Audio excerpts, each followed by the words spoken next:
Hello students, welcome to Arya agriculture rank screening. मैं आपका युवराज धार्मिक और ये हमारी फंडामेंटल्स ऑफ इंटमोलॉजी सीरीज का 7वां लेक्चर है। कौन सा लेक्चर है? 7वां लेक्चर है, जिसमें हम इंसेक्ट का सर यानी इंसेक्ट हेड पढ़ रहे हैं। देखिए, इसमें हम इंसेक्ट का जो हेड होता है उसको कंप्लीटली डिटेल से कॉम्पिटेटिव टच के साथ पूरा कवर कर लेंगे इसी लेक्चर में, तो ध्यान से पढ़िएगा। यह कीट शरीर का अग्रभाग होता है जिसमें 6 खंड सेगमेंट्स होते हैं जो आपस में जुड़े होकर सिर कैप्सूल यानी हेड कैप्सूल बनाते हैं। देखिए, जब मैंने आपको बताया था बॉडी सेगमेंटेशन, तो उसमें मैंने आपको बताया था कि सिर क्या है, एक टेगमा है, जिस टेगमा जो कि 6 खंडों यानी सेगमेंटेड सेगमेंट्स से मिलकर बना हुआ होता है। तो ये जो 6 सेगमेंट्स होते हैं इसके, वो फ्यूज्ड सेगमेंट्स होते हैं। ओके, यानी ये ऐसे होते हैं कि आप एक दूसरे से जुड़े हुए होते हैं, इनकी सीमाएं निर्धारित नहीं होती, यानी ये दिखाई नहीं देते कि एक रीजन ये है और ये अलग रीजन, तो ऐसे डिवाइड करने वाली कोई सीमा नहीं होती इनमें, ये चीज याद रखिएगा। और ये पहला टेगमा होता है, और पहला टेगमा है तो क्या होगा, अग्रभाग तो होगा ही इंसेक्ट बॉडी का। सिर के खंडों को 2 भागों में विभाजित किया जा सकता है। देखिए, जो सिर होता है उसे 2 खंडों में और विभाजित कर सकते हैं। देखिए, जो मेन सेगमेंट्स हैं वो 6 हैं। मतलब कई बार हम ऐसा करते हैं ना, किसी चीज की आकृति बनाने के लिए या फिर किसी चीज को समझने के लिए, और हम डिवाइड कर देते हैं ना, बस वो ये है। और वो कौन कौन से 2 भाग हैं जिसमें इन्हें विभाजित किया जाता है, तो वो है प्रोसेफिलॉन, क्या है, प्रोसेफिलॉन और गैलेंथोसेफलॉन। ये 2, इसे माउथ पार्ट्स भी कहा जाता है। ये जो है दूसरा वाला है, इसे माउथ भी कहा जाता है। और जो जब देखिए सर हो, सिर है, तो जुड़ी भी होगी किसी से, यानी वक्ष से जुड़ी होगी, तो जो जुड़ी हुई वाला भाग होता है उसे सर्विक्स कहा जाता है। और जोड़ता कौन है? गर्दन जोड़ती है, तो गर्दन को हम क्या कहते हैं? सर्विक्स कहते हैं। यानी जो सिर को वक्ष से यानी थोरैक्स से जोड़ती है वो क्या होती है? सर्विक्स होती है। इसके बाद आगे हम बात करते हैं, सिर कैप्सूल कठोर होता है जिसके विभिन्न अंगों एपेंडेजेस को छोड़कर जो कई भाग कठोर प्लेटों के संलयन से बना होता है, इसे कैरेनियम कहा जाता है। देखिए, जो सिर कैप्सूल होता है, इतना याद रखिए कि ये जो सिर कैप्सूल होता है उसे ही कैरेनियम कहा जाता है। क्या कहा जाता है? क्रेनियम कहा जाता है। उसके बाद अगला पॉइंट है इसमें कि सिर के अंदर क्या, सिर के अंदर एक आंतरिक कंकालीय संरचना यानी इंडोस्केलेटन स्ट्रक्चर पाई जाती है जिसे टेंटोरियम कहा जाता है। यह मस्तिष्क यानी ब्रेन को सहारा देता है तथा जबड़े कौन से यानी मैंडिबल्स और मुखांगों यानी माउथ पार्ट्स की मांसपेशियों के लिए एक मजबूत आधार प्रदान करता है। क्या करता है? प्रदान करता है। सिर मुख्य रूप से खाद्य ग्रहण यानी फीडिंग, संवेदी धारणा यानी सेंसरी परसेप्शन और से संबंधित होता है। यानी क्या करता है? एक तो खाने का कार्य करता है और सेंस करता है चीजों को। ज्यादातर जो सेंसरी ऑर्गन्स होते हैं इसमें होते हैं, जैसे एंटीना हो गया, कंपाउंड आइज हो गया और ओसली हो गया। ये सभी चीजें क्या होती हैं? इसमें होते हैं सेंसरी ऑर्गन्स, माउथ पार्ट मतलब हेड में स्थित होते हैं। अब हम बात करेंगे कि जो सिर है इसकी पोजीशन के आधार पर इसे कितने भागों कितने प्रकार से बांटा जा सकता है।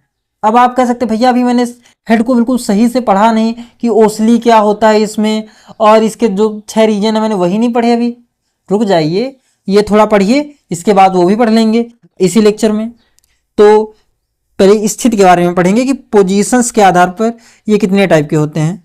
तो देखते हैं हम, कीटों के शरीर की दिशा शरीर के अन्य भागों के सापेक्ष भिन्न हो सकती है। मुखांगों माउथ पार्ट्स की स्थिति और प्रक्षेपण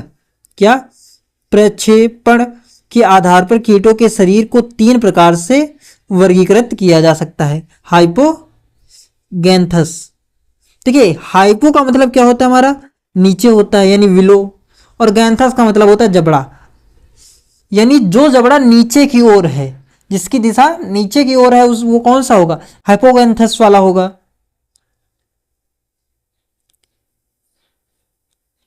इसमें अगला पॉइंट दे रखा है, इस प्रकार के सिर में ऊर्ध्वाधर यानी वर्टिकल स्थिति में होता है ये, और यह शरीर की लंबी धुरी लॉन्ग एक्सिस के समकोण पर स्थित होता है। देखिए इसे आप ऐसा समझ सकते हैं कि जैसे ये पूरा शरीर है तो ये हेड जो है इसका समकोण यानी ये ऐसे है। अब ये देखिए 90 डिग्री का कोण ऐसे बनना है कि नहीं बनना, बनना 90 डिग्री का कोण, यानी क्या है ये इसके लंबवत होता है। इसे आर्थोप्टेराइड भी कहा जाता है। और इस प्रकार का सिर देखने में कहां पर मिलता है, तो वो टिड्डे में देखने को मिलता है यानी ग्रास हॉपर और कॉकरोच में देखने को मिलता है। चित्र से देख लीजिए, आप समझ जाएंगे। जैसे ये चित्र मैंने जो लगा रखे हैं, अब आप खुद देखिए कि ये जो सिर है, क्या ये जो सिर दिख रहा है आपको, ये ऐसे बिल्कुल लंबा लंबा ऐसे नीचे की ओर झुका हुआ नहीं दिख रहा।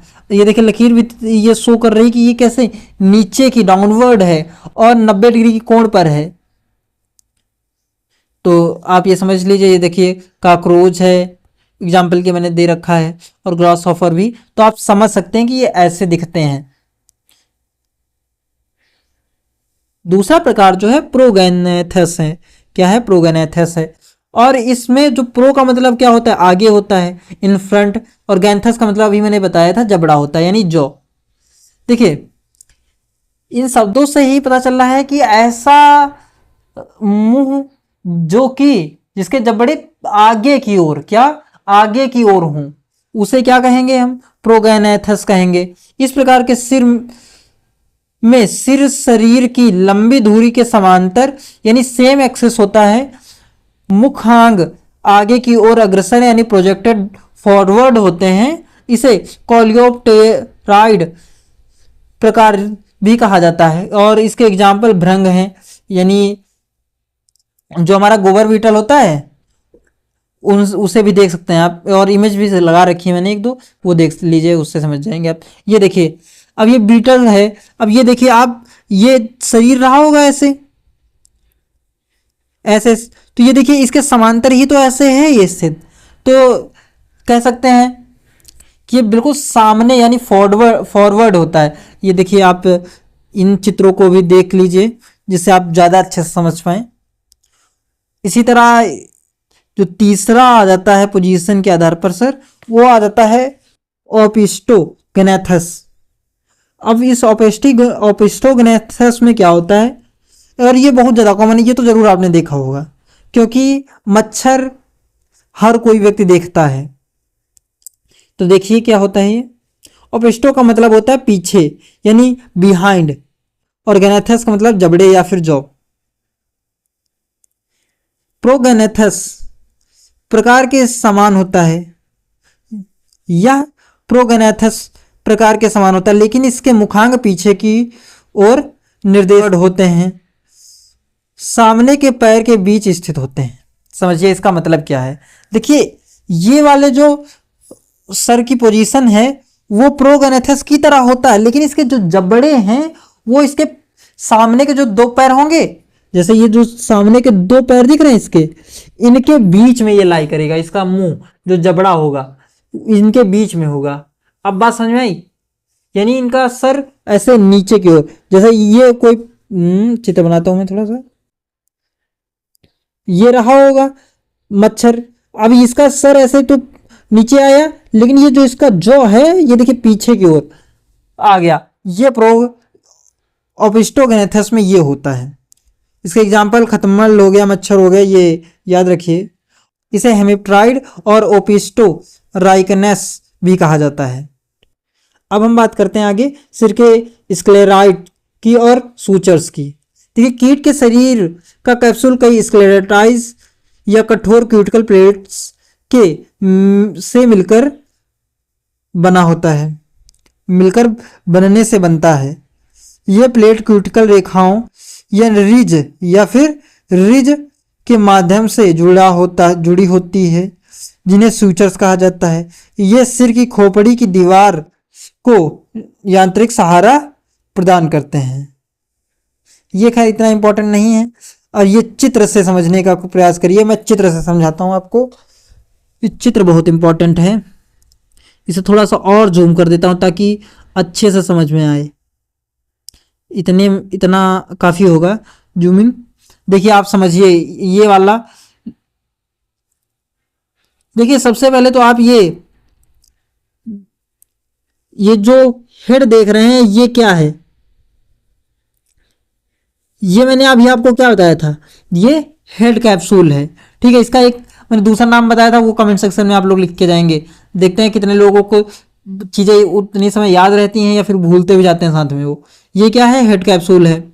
ठीक है, अब इस हेड कैप्सूल को हम, ये वाला जो भाग दिख रहा है हमें, ये तो हमारी कंपाउंड आइज हैं, ये जो क्या है, कंपाउंड आइज हैं। ठीक है, और ये जो पीला पीला भाग दिख रहा है ऐसे, ये वर्टेक्स है। और ये जो लाइंस दिख रही हैं आपको ऐसे वाई आकार की, ये हमारी होती हैं एक्डीसीएल क्लीवेज, क्या कहते हैं, एक्डीसीएल क्लीवेज कहा जाता है इन्हें। और यहीं पर ध्यान से देखिए अगर आप, तो ये 3 बिंदु दिख रहे होंगे आपको, एक ये और एक ये। देखिए ये क्या है, ये ओसली हैं, क्या है, ओसली हैं। ये भी, इन्हें सिंपल आइस कहा जाता है। और उसके बाद जो ये आ जाता है यहाँ, पहले मैं थोड़ा इसे सही से क्लीन कर देता हूँ ताकि हर चीज़ आपको सही समझ में आए। उसके बाद जो ये भाग दिखाई पड़ रहा है आपको, ये वाला, ठीक है, ये वाला भाग जो होता है आपका फ्रॉन्स कहा जाता है। इसे क्या कहा जाता है, फ्रॉन्स कहा जाता है। ये देखिए फ्रॉन्स लिखा भी मैंने, लिख रखा है, ऐसी बात नहीं, एक चित्र ऐसा मैं चूज किया है जो अच्छे से सब कुछ दिखा रहा है। तो ये क्या है, फ्रॉन्स है। इसे अभी डिटेल में हम लोग पढ़ेंगे। और जैसे कि इस हमारे गाल होते हैं, वैसे ये देखिए ये वाले भाग, क्या, ये वाला जो भाग है ये हमारा, ये जो है ये हमें जेना, इन गाल वाले पोर्शन को क्या कहते हैं इंसेक्ट्स में, जेना कहते हैं। उसके बाद ये एक लिप, यहां पर ये स्ट्रक्चर आपको दिख रहा होगा, ये वाला ऐसे, इसे कहा जाता है क्लाइपेस।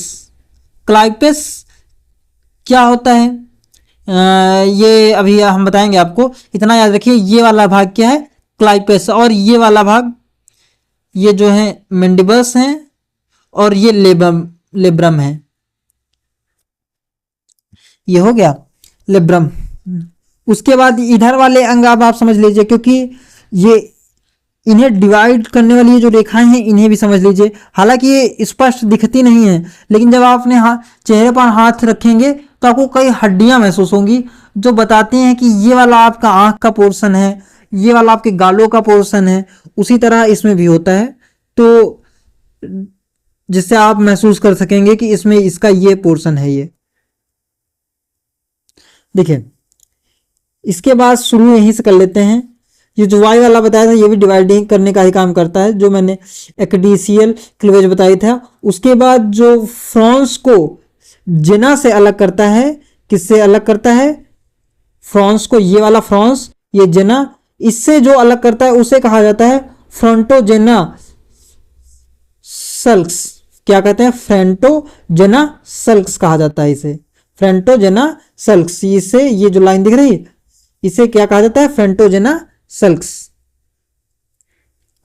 उसी तरह अब ये फ्रॉन्स को यहां भी, इसे भी तो अलग कर रहे हैं हम क्लाइपस से। इस क्लाइपस से जो अलग कर रही है उसे कहा जाता है फ्रंटोक्लाइपस सूचर। उसके बाद ये मेंडिबस वाला पार्ट आ जाता है, तो आप लोग ये याद रखिएगा। और ये जो मैंने गर्दन बताई थी, सर्विक्स, जो थोरेक्स को से हेड को जोड़ती है, सर्विक्स, वो पीछे होगी, वो तो दिख नहीं पाएगी क्योंकि 3D तो है नहीं। आगे बढ़ने से पहले आप हमारे चैनल ARA को सब्सक्राइब कर लीजिए, प्लीज़ कर लीजिए, क्योंकि हिंदी में आप देख सकते हैं कहीं भी एंटोमोलॉजी इस तरह से कवर नहीं कराई होगी। हम करा रहे हैं तो प्लीज़ सपोर्ट करिए, दोस्तों के साथ शेयर करिए और कमेंट करिए, क्योंकि कमेंट करने से रीच बहुत बढ़ जाती है ये वीडियो की। तो प्लीज़ कमेंट ज़रूर कीजिएगा और दोस्तों के साथ शेयर करिएगा, चैनल को सब्सक्राइब जरूर कीजिएगा। धन्यवाद। लेक्चर देखिए आगे आप। कीटों के सामान्य स्क्लेराइड्स, पहला लेब्रम। देखिए लेब्रम क्या होता है, ये एक छोटा स्क्लेराइड होता है जो मुख्य गुहा यानी माउथ कैविटी का ऊपरी यानी अपर लिप होता है, यानी ऊपरी होंठ होता है, या या क्लाइपियस से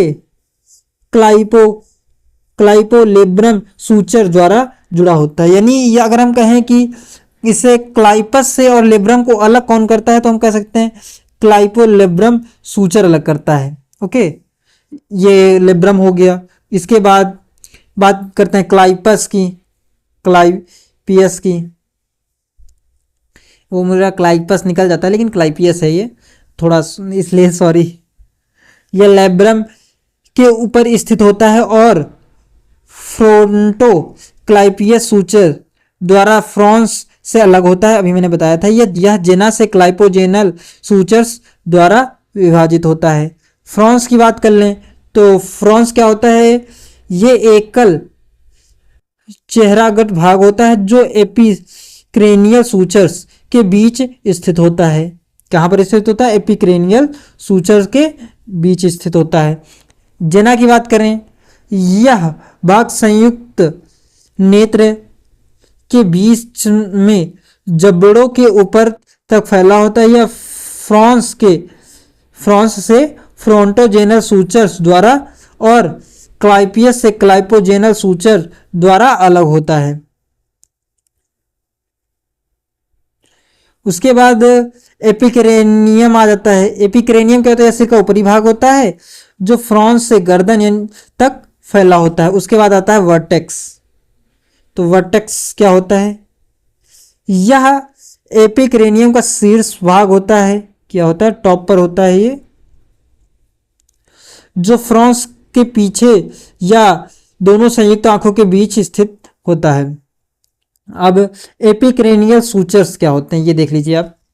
यह एपिक्रेनियम के ऊपरी हिस्से से शुरू होकर उल्टे वाई, क्या देखिए वाई वाला आकार जो मैंने बताया था वो उल्टे वाई आकार का सूचर होता है, जैसे एपिक्रेनियल सूचर या एक डाइसियल रेखा यानी एक डाइसियल लाइन कहा जाता है। कीट के रूपांतरण के यानी मोल्टिंग के दौरान सिर का कैप्सूल इसी रेखा से खुलता है। देखिए जब मोल्टिंग होती है ना तो उसका जो निकलता है अगला वो, तो इसी मोल्टिंग के प्रोसेस से यहीं से निकलता है। ऑक्सीपुट क्या होता है? ये उल्टे यू आकार की संरचना होती है जो एपिक्रेनियल और पोस्ट ऑक्सीपुट के बीच स्थित होती है। पोस्ट ऑक्सीपुट क्या होता है? तो पोस्ट ऑक्सीपुट होता है कि यह कीट के शरीर का सबसे पिछला भाग होता है जो गर्दन क्षेत्र से ठीक पहले स्थित होता है। इसके बाद आता है ऑक्यूलर स्क्लेराइट। ये संयुक्त नेत्र यानी कंपाउंड है, इसके चारों ओर स्थित कठोर क्यूटिकल रिंग जैसी संरचनाएं होती हैं। एंटेनल स्क्लेराइट्स क्या होते हैं? तो ये एंटीना के आधार को बनाने वाले स्क्लेराइट होते हैं जो स्केप के चारों ओर स्थित होते हैं।